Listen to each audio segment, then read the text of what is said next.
Hello, എല്ലാവർക്കും മനക്കുട്ടൻസ് കിച്ചണിലേക്ക് സ്വാഗതം. എല്ലാവർക്കും സുഖമല്ലേ? ഇന്നത്തെ റെസിപ്പി പരിപ്പുവട. പരിപ്പുവട ഏവർക്കും സുപരിചിതമാണ് അല്ലേ? അപ്പോൾ ഇന്നത്തെ പരിപ്പുവടയിൽ ഞാനൊരു സ്പെഷ്യലായിട്ട് ഒരു ഇൻഗ്രീഡിയൻറ്റ് കൂടെ ചേർക്കുന്നുണ്ട്.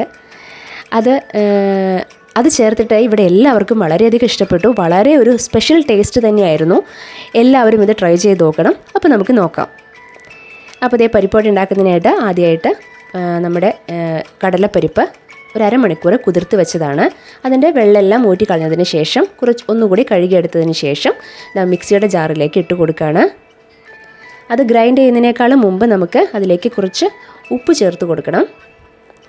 കുറച്ച് ഒരു 2-3 ടേബിൾ സ്പൂൺ വാട്ടർ കൂടെ ആഡ് ചെയ്യണം. എന്നിട്ട് നന്നായിട്ടൊന്ന് ഗ്രൈൻഡ് ചെയ്തെടുത്തിട്ട് വരണം. ഗ്രൈൻഡ് ചെയ്തിട്ടുണ്ട്, അരച്ചെടുത്തിട്ടുണ്ട്. കണ്ടില്ലേ, ഇതുപോലെ ഇരിക്കണം കേട്ടോ. നമുക്കത് വേറൊരു പാത്രത്തിലേക്ക് പകർത്താം. ഇനി നമ്മുടെ ആ ഇൻഗ്രീഡിയൻ്റ് എന്ന് പറഞ്ഞില്ലേ, ആ റവയാണ്. റവ ഒരു ഗ്ലാസ് ചേർത്ത് കൊടുത്തിട്ടുണ്ട്. ഇത് ചോപ്പ് ചെയ്ത് വെച്ചിരിക്കുന്ന പച്ചമുളകും അതുപോലെ തന്നെ വലിയ ഉള്ളിയുമാണ്. ഇനി അതിലേക്ക് കുറച്ച് മഞ്ഞൾപ്പൊടി, കുറച്ച് മുളക് പൊടി, ഇനി കുറച്ചുകൂടി ഉപ്പ് ചേർത്തോളൂ. നേരത്തെ നമ്മൾ അരയ്ക്കുമ്പോൾ ചേർത്തതാണ്, എങ്കിലും ഇപ്പോൾ റവയും വെജിറ്റബിൾസും എല്ലാം ആഡ് ചെയ്തില്ലേ, അതിൻ്റെ പേരിൽ കുറച്ചുകൂടെ ഉപ്പ് ചേർത്ത് കൊടുക്കുക. എന്നിട്ട് വെള്ളം ചേർക്കാണ്ട് നന്നായിട്ടൊന്ന് കൈ കൊണ്ടൊന്ന് മിക്സ് ചെയ്തെടുക്കാം. വെള്ളം ചേർക്കേണ്ട ആവശ്യമില്ല. ആ അരപ്പിൽ വെള്ളമുണ്ട്, അതിൻ്റെ പേരിലാണ് പറഞ്ഞത്.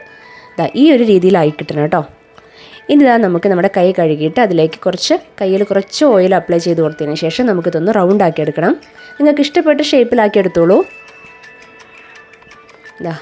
വേണ്ടില്ലേ, ഇതുപോലെ ഒന്ന് പ്രസ് ചെയ്ത് കൊടുക്കാം.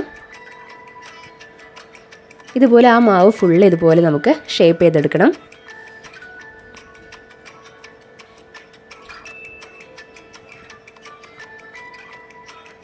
ഷേപ്പ് ചെയ്തെടുത്തിട്ടുണ്ട്. ഇനി നമുക്കിത് ആ ഫ്ലെയിം ഓൺ ചെയ്ത് പാൻ വയ്ക്കാം. പാൻ ചൂടാവുമ്പോൾ അതിലേക്ക് കുറച്ച് ഓയിൽ ഒഴിച്ചു കൊടുക്കാം. ഡീപ്പ് ഫ്രൈ ഒന്നും ചെയ്യേണ്ട കാര്യമില്ല. അപ്പോൾ കുറച്ച് ഓയിൽ ഒഴിച്ചു കൊടുത്താൽ മതി. ഇനി ഓയിൽ ചൂടാകുമ്പോൾ നമുക്കിതാ നമ്മുടെ ഈ മാവ് ഷേപ്പ് ചെയ്ത് വെച്ചിരിക്കുന്നത് അതിലേക്ക് ഇട്ട് കൊടുക്കാം. ഒരു സൈഡ് ആയി കഴിയുമ്പോൾ നമുക്ക് തിരിച്ചിട്ടിട്ട് അടുത്ത സൈഡ് കൂടെ കുക്ക് ചെയ്തെടുക്കാം.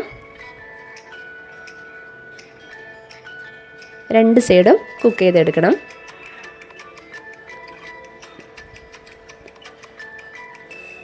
ഇത്രയേ ഉള്ളൂ. നമ്മുടെ സ്പെഷ്യൽ പരിപ്പുവട റെഡി ആയിട്ടുണ്ട്. ഇനി നമുക്കിതാ നമ്മുടെ പരിപ്പുവട വേറൊരു പാത്രത്തിലേക്ക് മാറ്റാം. അധികം എണ്ണയൊന്നും ഇത് വലിച്ചെടുക്കില്ല.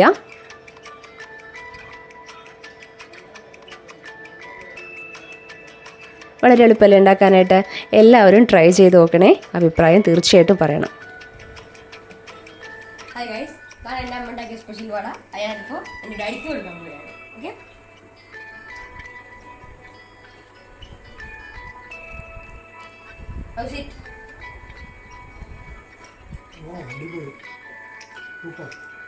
ഞാൻ കഴിച്ചു.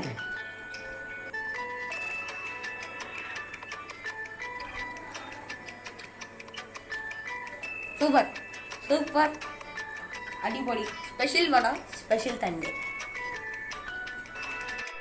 ഇനി നമുക്ക് മണിക്കുട്ടൻസ് കിച്ചണിൻ്റെ ഇന്നത്തെ താരങ്ങൾ ആരെല്ലാം എന്ന് നോക്കാം. ഇന്ന് 3 പേരാണ് മണിക്കുട്ടൻസ് കിച്ചൺ റെസിപ്പീസ് ട്രൈ ചെയ്ത് ഫോട്ടോ എടുത്ത് നമുക്ക് അയച്ചു തന്നിരിക്കുന്നത്.